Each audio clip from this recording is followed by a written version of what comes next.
ngay à ngay à Hello ก็ដូចជាសួស្តីអ្នកនរគ្នាផឹកនេះគឺមេឃភ្លៀងខ្លាំងគឺធ្លាក់ភ្លៀងtrongផឹកតែម្ដង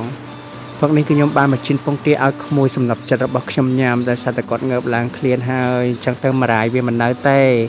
ខ្ញុំក៏ចាប់ផ្ដើមយកពងទាហើយហាន់ស្លឹកខ្ទឹមហាន់អីគោះពងទាដាក់ចូលអញ្ចឹងណាដើម្បីធ្វើការជៀនឲ្យក្មួយញ៉ាំនៅពេលព្រឹកតែគាត់មកយកមកលាយគ្រឿងយ៉ាងធម្មតាមានស្ករអំបិលម្រេចប៊ីចេងអីធម្មតាតាមទម្លាប់អញ្ចឹងទៅ